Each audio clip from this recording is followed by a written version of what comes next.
Hey gang, welcome back to CirdecSongs and another chat with another fantastic musician. Before we get rolling, I would appreciate it if you would like and subscribe and comment. Makes the algorithm happy, which makes me happy, and you're going to have plenty to talk about today. I don't throw around the word legend very often, and I certainly, when I do, I don't do it lightly, but this gentleman fits. Let's talk about his resume for a second.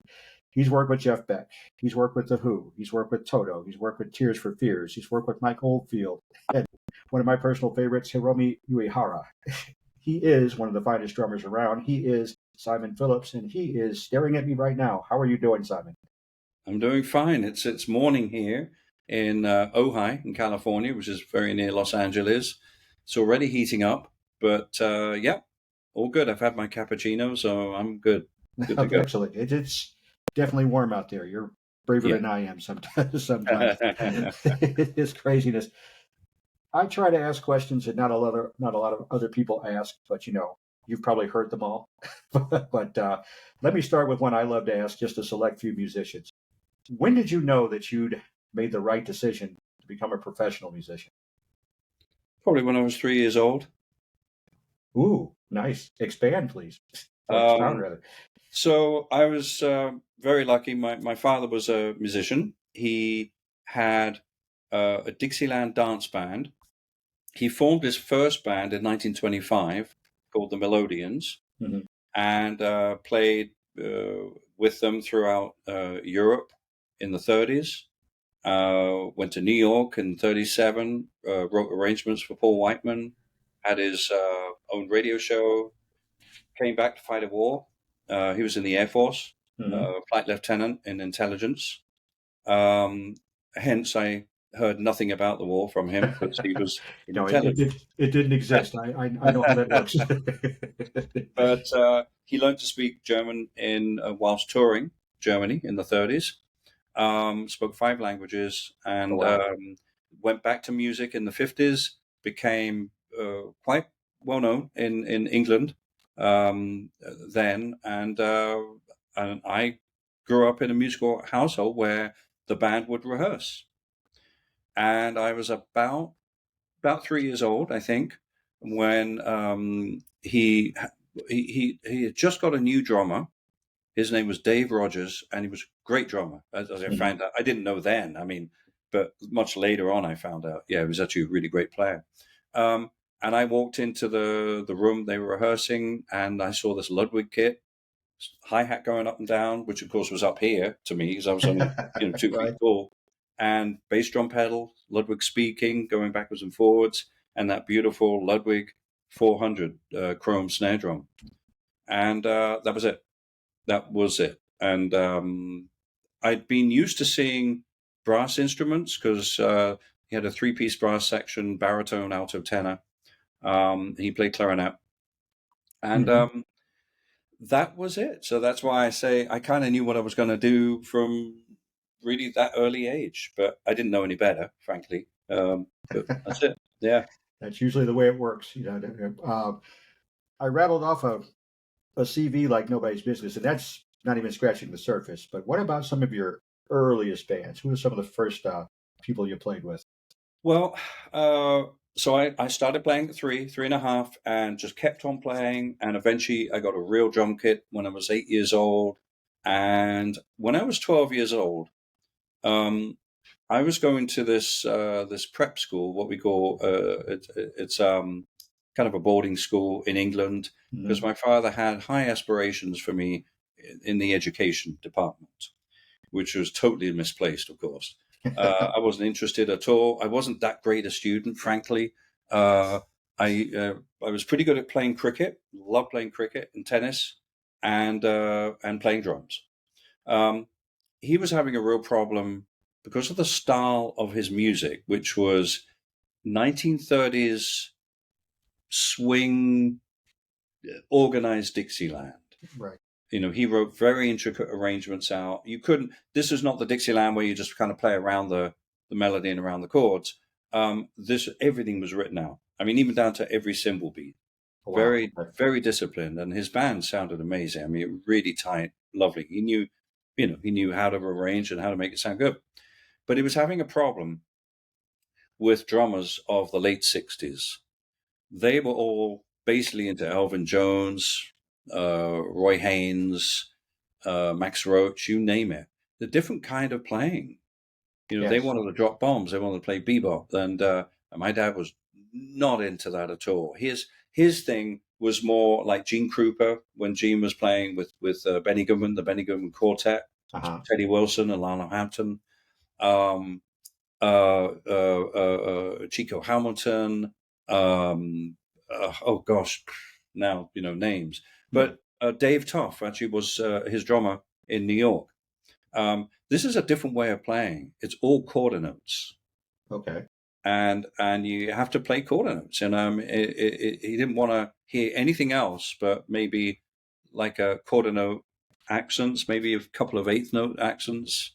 He wasn't into bebop at all.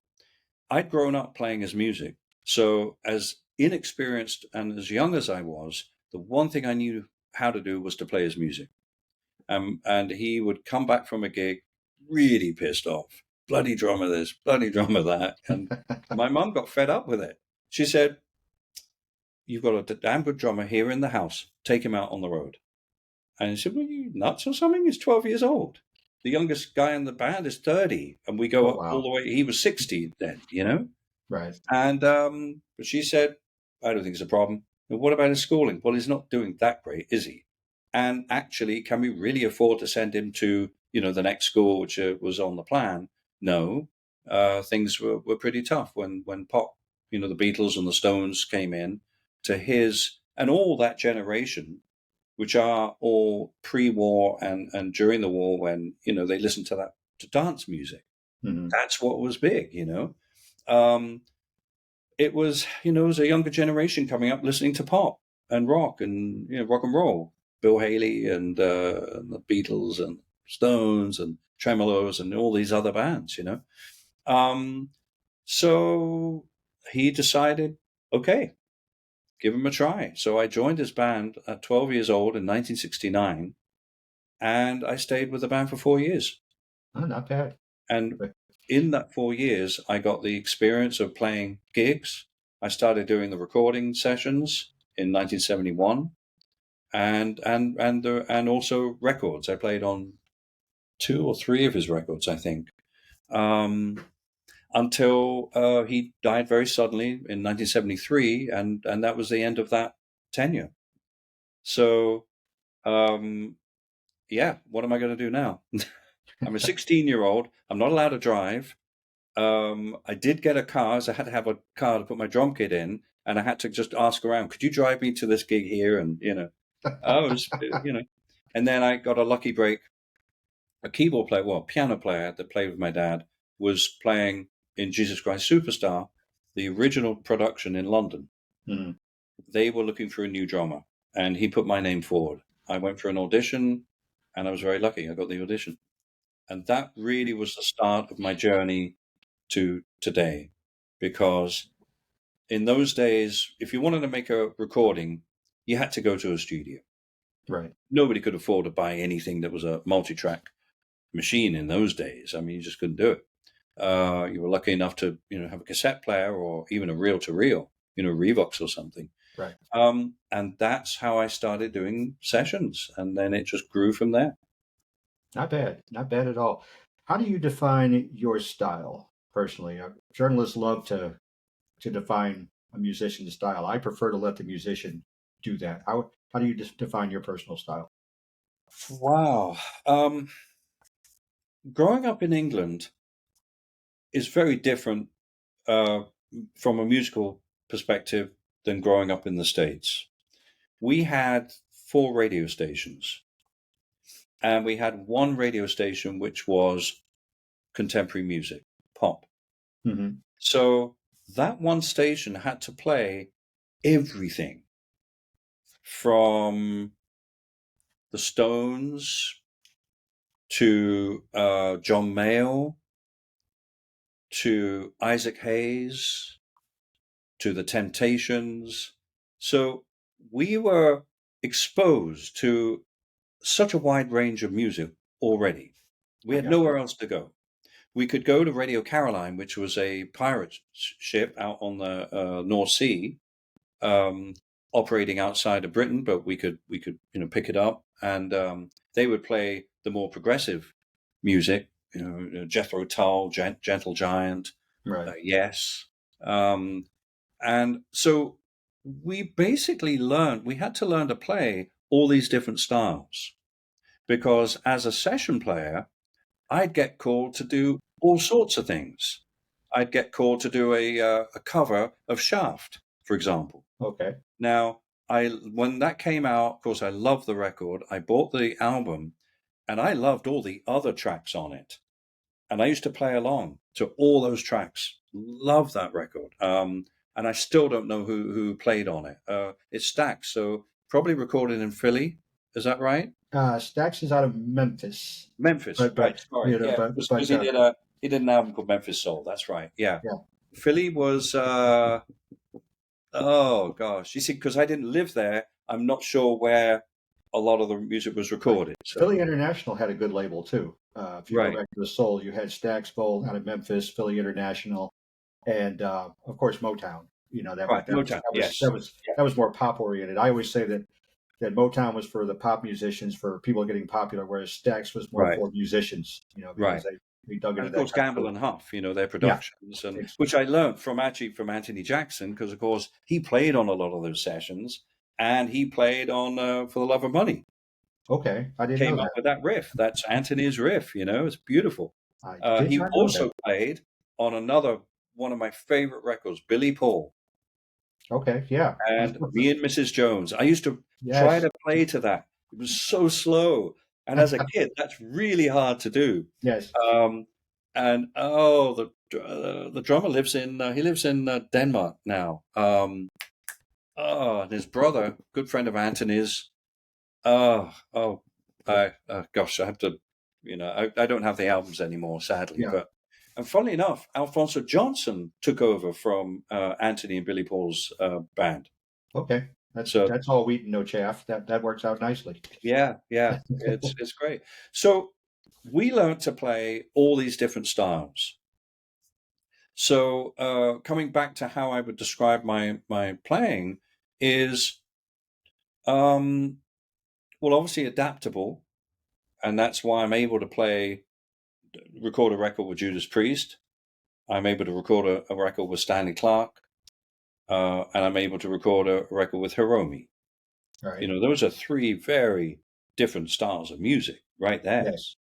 And I've even done a fair amount of straight ahead jazz, which I love to do when I can.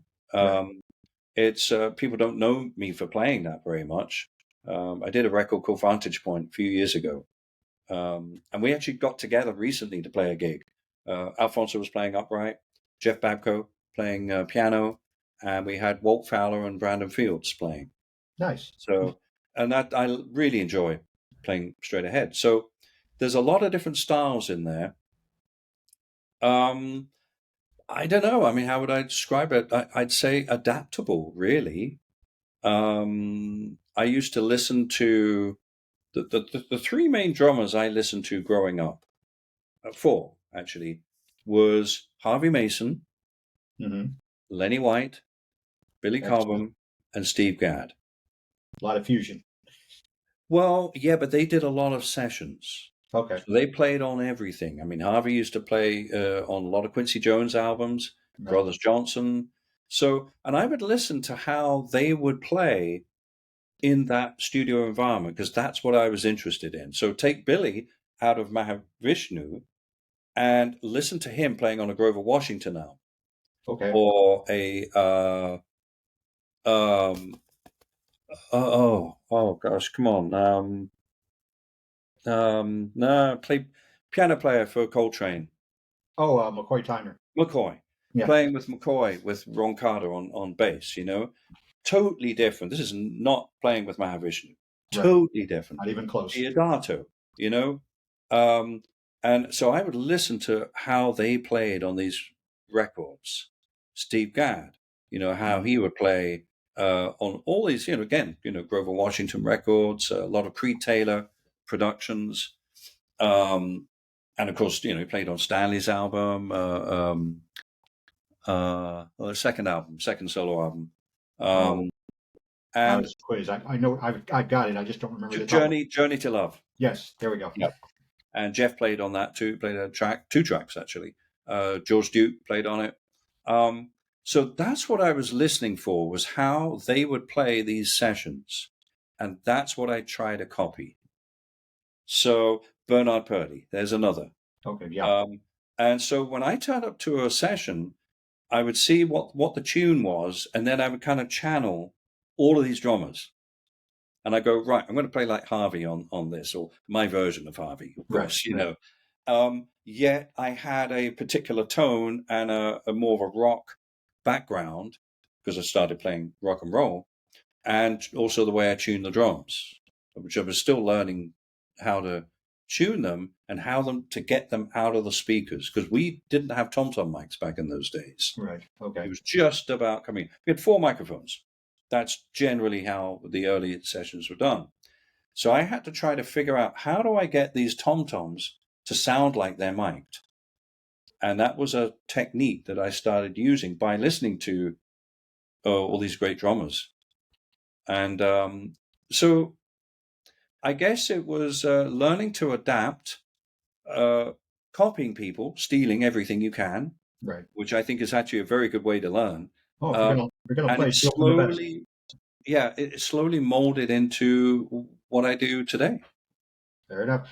It reminded me of what Gil Evans said about Miles Davis, is that he took all these styles, whether it was Louis Armstrong or Fats Navarro or Clark Terry, and poured everything into a funnel. And what came out was his sound. Exactly. And Gil, by the way, I got to play with him once. I played with him at the Montreal Jazz Festival. And what an experience that was. He was fantastic. Lovely man. Yeah, very nice. Funny enough, I spoke to, I actually interviewed Billy Cobham just recently for a Dutch magazine. Okay. And he was there because we played together. I played with him and Art Blakey. We did a 3 drummer thing, which was, oh, wow. That was, I mean, I was like, I want to see that. It's on YouTube. Okay. You've got a very energetic young me there playing with Billy and Art. It was hilarious. And then we both got a big lecture from Art after that. It was hilarious. But Billy remembers talking with Gil, and he told me, he said, yeah, we started talking about you, about something. And he remembers that. That was from 1983. Wow. So Billy's got great memory. Really amazing. So clear about what was, going on years ago. It was lovely. That was funny. But Gil was amazing. Yeah. He's Miles said that there's no one who could write chords the way Gil did. His voicing, it's just amazing. What I'm really loving about what you're talking about is basically you transported me back to my parents' house in the 70s. And it's just a laundry list of things you played on. Before we stray too far, and I'm going to, let's talk about your new project with Derek Sherinian. Derek Sherinian. It's a live record, and it's remarkable. And I'm going to let you tell us about how it came together and and your best hits. Well, we had been working together on various records, his solo records. So I was co-producing, co-writing, and then engineering and mixing the records. So we'd done, I can't remember how many records we did, but it was over a course of about 20, 21 years. But we never had the opportunity to play any of the music live. And then last year, Derek called me and said, look, I'm playing at the Starmus Festival in Yerevan, Armenia. I said, well, what's that? And he said, well, it's a friend of mine who was an astrophysicist put this concert together with Brian May. And they've had quite a few of them. And it is literally the meeting of astrophysicists and musicians. Because as it turns out, a lot of these guys are amateur musicians. And I met one in particular. He was known as the Tsar of Mars. And he's responsible for putting Opportunity and Spirit onto Mars, the 2 rovers. And Scott Hubbard, and he's a guitar player. And he sent me his CD. It's hilarious. He's got a blues band, and he was a huge fan of Hiromi. And he went to see a show or two that we played up in San Francisco, and we just started talking. And then and of course, I love everything space, So started talking to him about, how did you land on Mars? How did you do, all these questions? And he was wonderful, very happy to answer them. And so was the opportunity to put a band together, rehearse, and do the gig. I said to him, look, this is complex material, and we're putting a brand new band together, which really hasn't played together before. I always believe that a warm-up gig is worth about a week of rehearsals. You learn so much more when you're actually playing a show. Yes. Mainly because you can't stop. You can't stop and make a cup of tea and go over pieces. You've just got to do it, Right. There's no net to be found anywhere. Exactly. No safeties. No. So now we found there's a jazz club in Ventura, not far from here, that I felt was probably the best place for us to play. They have a way of recording, and I said, you know what? Let's do 2 shows exactly the same, and let's record it, and we'll see what comes out. Okay. That's what came out. Not too bad. Yeah. Seems to have worked all right. And you appeal to my NASA nerd, because over here that you can't see your Lego models of the International Space Station and the Space Shuttle and a Saturn V rocket. And I sleep with Saturn V rocket. I built a model of the Saturn V once. It was like nearly 3 feet tall, Airfix or something. Yeah. That's something I would love to do. I have absolutely no reason to be up there. I serve no purpose. Maybe if they need a writer, I can go up there with them. But the science and what have you is just right over my head. But tell me about the importance. You talk about recording to learn where you are, recording live. Tell me about the importance of chemistry. Too many people think that music is just about playing, and I know it's more about listening, especially when you're on the stage. What's your methodology when you're up there? Don't think much about it, actually. I really don't. I just play, and but during rehearsals, I'm very conscious of what's going on and sorting things out if things don't sound right. Mm-hmm. I always say that it takes a new band that's been put together. It always takes a whole tour for that band to become a band. It's always the second tour when you do a little bit of rehearsing and then you hit the stage, bang, you know exactly where everybody is, and you're starting to play as a unit. It takes that first tour to sort all that out and to learn about people and learn about their playing and all sorts of things. So that's what I mean. But it's very difficult to put something together when it's just like one show, 2 shows. It's a lot to ask. Obviously, as long as everybody has experience, you know how to do it, but you're still learning from each other. We've never played together. Bumblefoot, I never even met. Well, I met him once. Wow. Rick Fiobraci, we've only done 1 session together. So it was all very new, and you have to really, learn about everybody.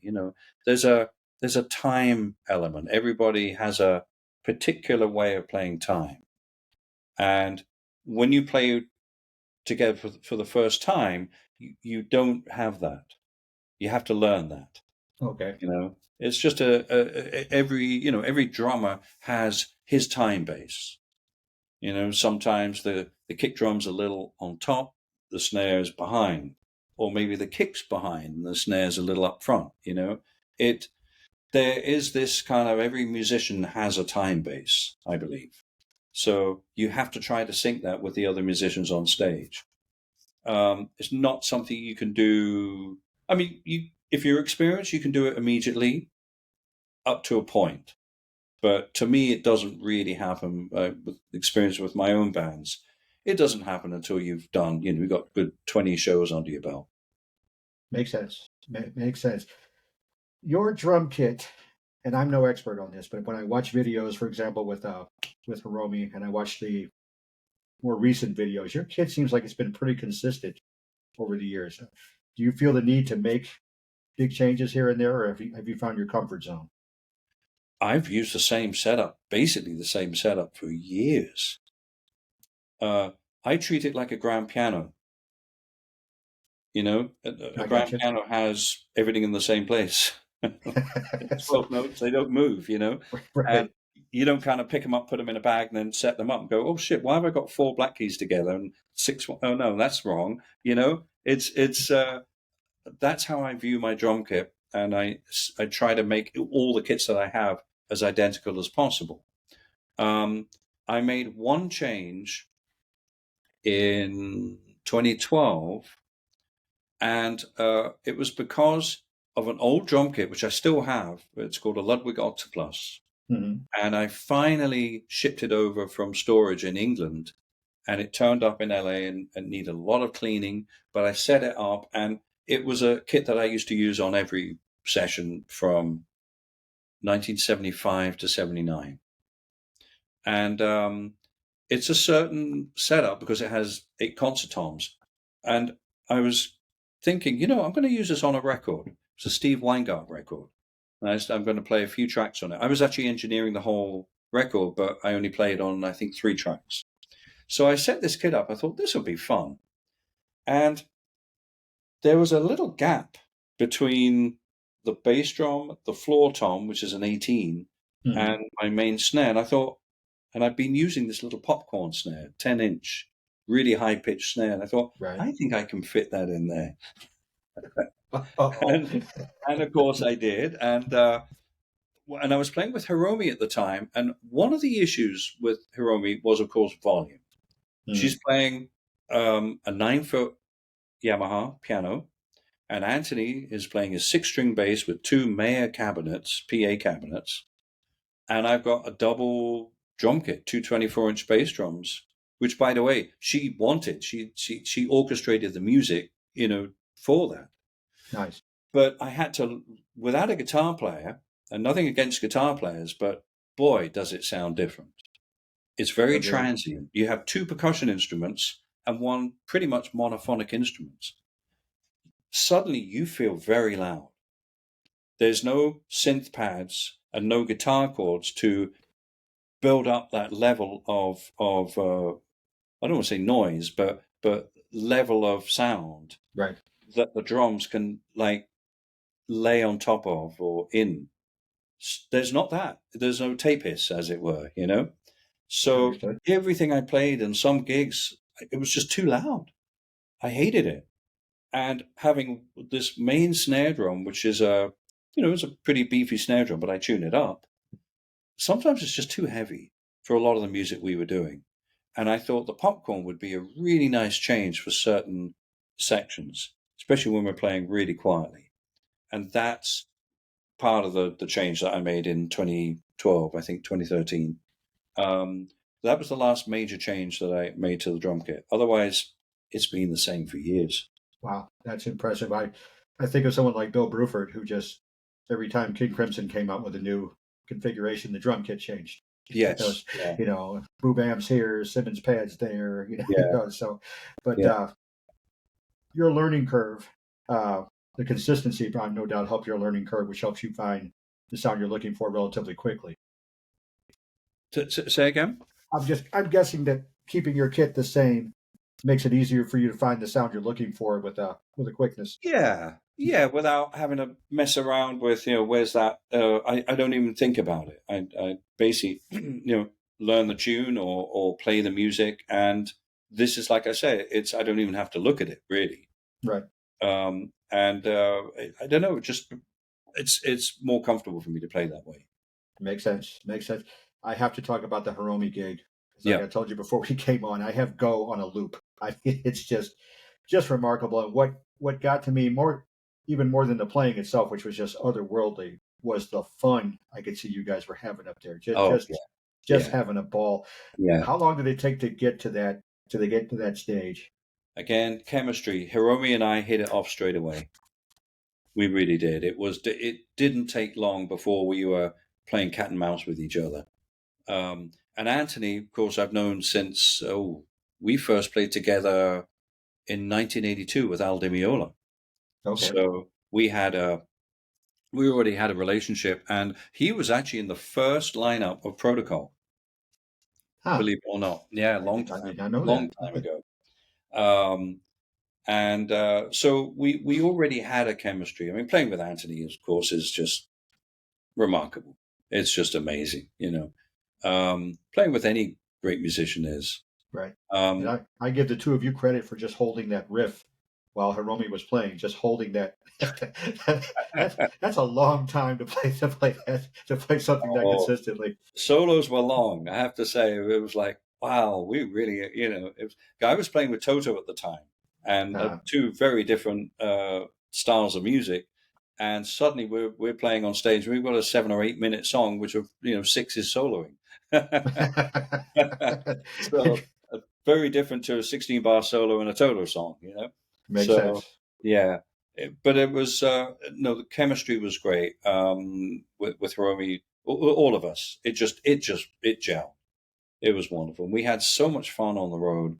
Um, Wonderful discussions, wonderful dinners, a lot of travel, heinous travel too. You know, plane at 5 o'clock to Frankfurt, connection to Stockholm, next day to Finland. I mean, you know, it was typical jazz tour, European jazz Yeah. tour. It was only when we got to Japan when we could actually relax a little bit, and of course we did a lot of shows in Japan and played a lot of towns that normally would never go to because Hiromi's a Japanese artist.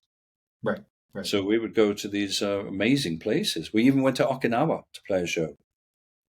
And that's a Uh, bit of a hike. Oh, it So, is. Not many people get to go to Okinawa if you know if you're not Japanese, really, or you're not right. based there in the Right. military. You know, of course, I visited the underground base, the south of Okinawa. You know, where the during the war, Hmm. the invasion there, and um, yeah, that's pretty heavy, pretty It amazing. it But sobers things up pretty quickly. yeah, and it was lovely to tour these places in Japan that I've never been to. Um, and we had a lot of fun. There's that I funny things happening, you know. It was great. that I believe, and that transfers itself to the stage, I'm sure. And Yeah. that, and I almost forgot you guys were out there. You should check out Hiromi's Go video, and you owe it to yourselves because that was just. It's so much fun, and like I said, I played it 1,000 times, and I just get the urge to give a standing ovation every time I hear it, because it's just mind blowing. Has there ever been for you? I mean, I don't want to call it old hat for you being a drummer, but has there ever been a moment where you've been on stage with somebody and just kind of thought, "Holy crap, I'm with"? Um. Yeah. Definitely. Oh yeah. I mean, you know, it's business. I mean, once you get out on stage, you got to do what you're supposed to do. Right. So often I don't get the chance to even think about that. But oh yes, definitely. I mean, I think with Mick Jagger. I mean, that was pretty amazing. What was amazing was well, this was 1988. So I was 30, I think, 30, 31. And Mick was 44 or 45 or something. And I remember being on stage. We had these huge stages with these huge ego ramps, Mhm. 60-foot wide stage, 60-foot ramps, I think they were. And I mean, he would be running around playing, and oh, there he is, right, playing, and he's on the way back, and oh yeah, there he goes. I mean, the energy was just stunning, absolutely stunning, and I think that was, yeah, that was definitely a moment of like, wow, you know, this is Jagger, and this is why he's so good, and he really was. He was such a great performer, is, but I'm Right. talking about when I was with him. Um, And I learned a lot from Mick about putting a show on the road, presenting it, rehearsing. It was absolutely wonderful, really wonderful. Even I used to watch him do a photo shoot sometimes, and just watching him do that was just amazing. He takes control of all of his situations actually, and makes everybody feel comfortable, and makes it a fun event. He's really good at that. So I learned a lot from Mick in that respect. Stanley, yeah, I mean, after years of listening to him and watching Return to Forever, and then suddenly playing in his band, that was pretty amazing. Yeah, Really amazing. And we still, we still talk to each other occasionally. We either meet at a concert, or actually we had a phone call just the other day. Lovely, really lovely that all these years, and we haven't actually played together for a long time now. So we're kind of thinking maybe we should do something. So I would support that. I think it'd be lovely, really lovely. And I think, or playing, having the opportunity to play with all my heroes, really. Right. I think that's something, yeah, that's always it's always great. Yeah. There's a big difference in stage presence, as it were, between playing a Hiromi gig at Blue Note Tokyo and playing a Mick Jagger gig. How do you maintain a connection with somebody like Jagger when he's all over the place? Well, the music's different. The music's totally different. It doesn't require. It's not jazz. It doesn't. Although I still have a very jazz mentality when I play, because I like to listen. Hmm. And I react off. I would react off Mick when he was singing. That's just the kind of player I am. Doesn't suit every scenario, as I found out with AC/DC. I They can want, see that. I did a rehearsal with them once for a record, and it was obvious I was not the right drummer. I mean, we had a great time actually. We Right. had a lovely evening, dinner and everything, but it was obvious. No, get someone else. Yeah. This is not my thing, because I react. I can't help it. If somebody plays, just growing up playing jazz, I think if somebody does something, I'll probably react. It's just the way it is. So when you're playing rock and roll, it's a whole different type of chemistry. It's the songs are the same every night. There's not a lot of stretching. There are solos, but it's very uniform. Right. So it's a totally different thing. Plus, you're in a big place, so you do have to play differently. Simpler, very consistent for the sound engineer to make it sound good in a big place. Very different, when you're playing a club with Hiromi, or even any kind of jazz scenario. It's a totally different thing, and you have to play to the room and be very conscious of the level that you're playing out. It's just two totally different things, and it takes a little adapting. Definitely. I mean, if I were to go onto a big stage now, just hitting a snare drum and then hearing it come back at you, 300 milliseconds later, it's Right. not fun. Everything sounds like a shuffle. You're playing straight, and then you're hearing, and so the brain has to sort it out. And then you go to a small club, and there's nothing coming back. It's so dead, Right. and you have to create that space in your playing. So that's the toughest thing, I think, adapting to all the different environments when you play live. Anyway, That's got to be hard. You made me think of I say the worst gig I ever went to. The music itself was fine, but it was Billy Joel in Tokyo Dome, which is basically a I concrete know. echo chamber. So I played it. I'm off to stage right, and I would hear Liberty DeVito. I would hear his kick drum, then I would hear it again Yeah, over off to my right, and it really pulled me out yeah, of the gig. And yeah, that's one of the last times I went to a stadium show. I do club gigs. I'll go as far as a theater because right. I really want to hear what's going on stage. In Japan, the Nakano Hall Sun Plaza. I think I got that right. Yeah, I know. Yeah. When I saw, who did I see there? You mentioned Stanley. It was Stanley, Herbie Hancock, Wayne Shorter, and Omar Hakim. Oh, not And bad. yeah, Not not bad. too bad. Not bad Not too combo. bad. It was like having the stereo up just a little bit louder than normal. Yeah, I mean yeah. that sound was perfect, and which leads me into my next thought. You produce, you engineer. Um, how big of a role do you play, particularly in the drums, to get the sound right, or do you let the musician figure it out? Well, when I have my engineering hat on, I kind of have to forget that that I play drums.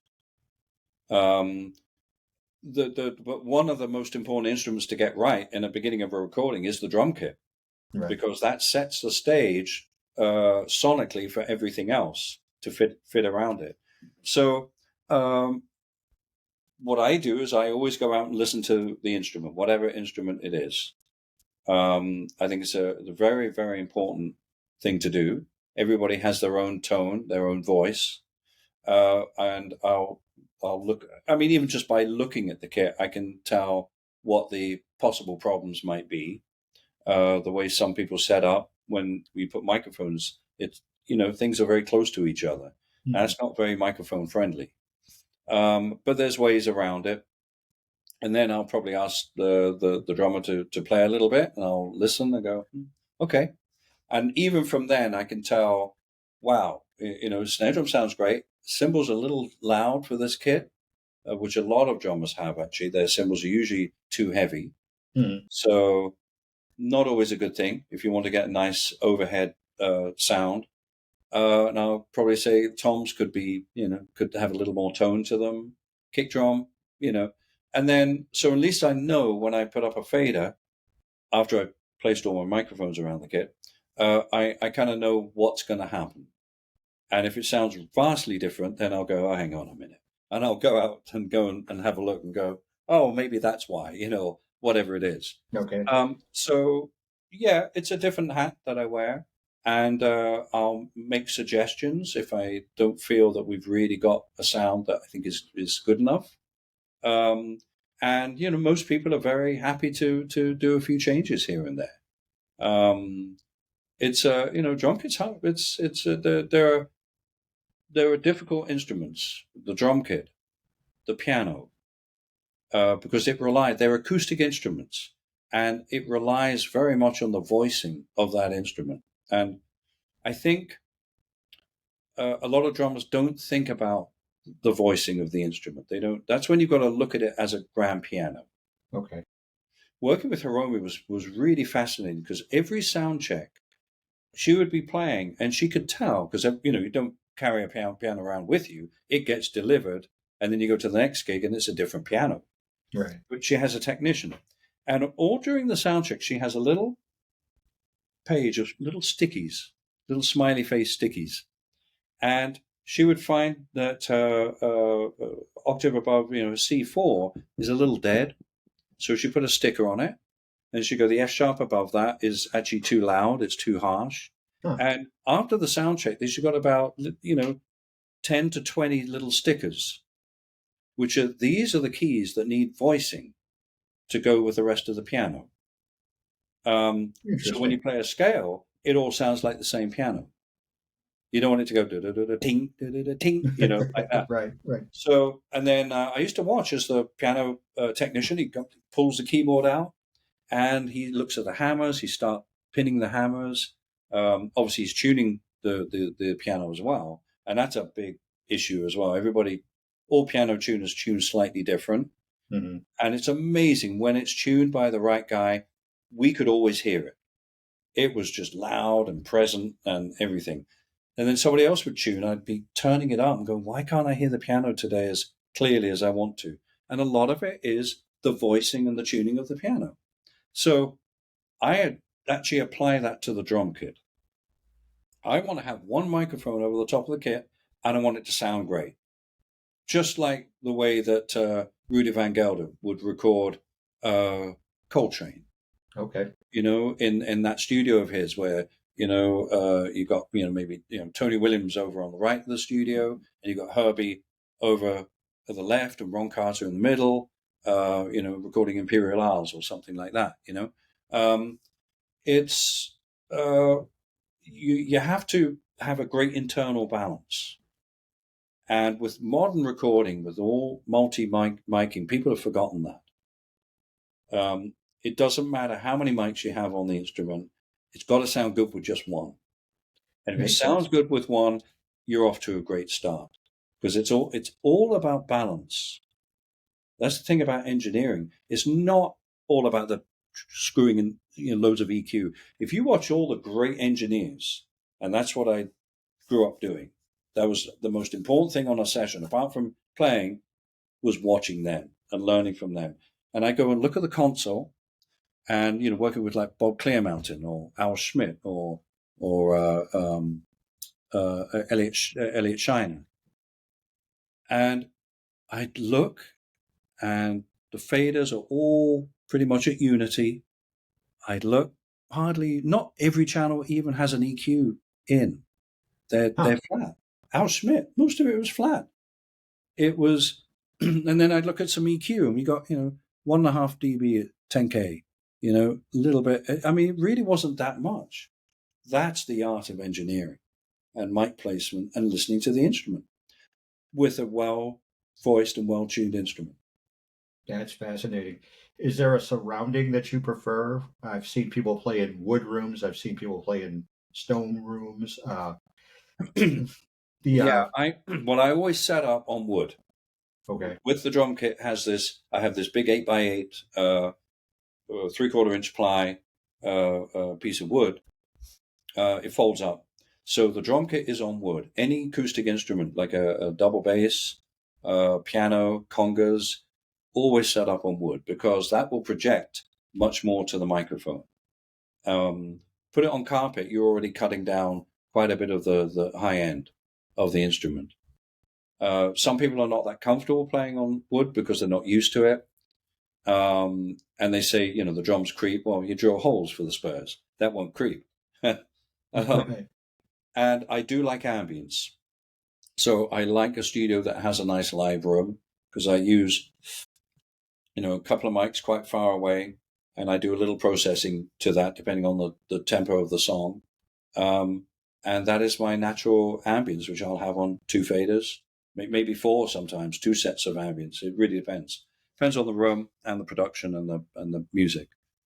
Makes sense. But to me, that's very important. I love listening to those old recordings. Again, Rudy Van Gelder or Phil Ramone recording Quincy Jones, the Quincy Jones Big Band. Okay. I love the sound of you can hear the leakage. You can hear the drums spill onto the piano mics. And it's beautiful. It's that is the art to me. Recording a big band, that's art. In terms of from a recording engineer's point of view, right? It's I like it. And there are little sounds I hear. And again, I'm not a drummer. I'm just somebody who wishes he could play drums. Yeah. I'm a guitar player who wishes he could play drums. But there are certain sounds I hear that I love. A nice tight snare, like the Rutherford snare or Stuart Copeland's, airtight snare. Lenny White has what I call really splashy cymbals. They radiate out really, really nicely. And it's nice to know I'm not the only one hearing that kind of thing. Yeah. We're up there. Let's circle back to the new band again. I don't want to get in trouble with the bosses. Are there plans for more work for you, for the 4 of you? We would like to put something together. It's difficult because, first of all, it's a new project, and promoters want to know whether we have an audience before booking us. It's also, at the moment, it's difficult to tour. It's very expensive with what's going on in the world. Gas prices, truck rental, planes, hotels. Right. I mean, it's pretty tough. So, but we do have a few promoters that are interested, and I think if we have enough interest in putting a tour together, even just a short one, I think we would love to do it. Absolutely, yeah. Oh, awesome. I'll be there. You haven't come to Chicago with that band, have you? I'm not. Well, not yet. I've been there with Protocol. Okay, that's it. We played. There's 2 clubs there. Oh gosh, I can't remember the names. There's one down on the South Loop. It's a bit of a funky club. It's like 2 clubs next door to each other. And when we stop playing, Reggie's. You can hear the band playing next door. Right. Yeah, don't care much. That's got to be. I call Reggie's a very classy dive.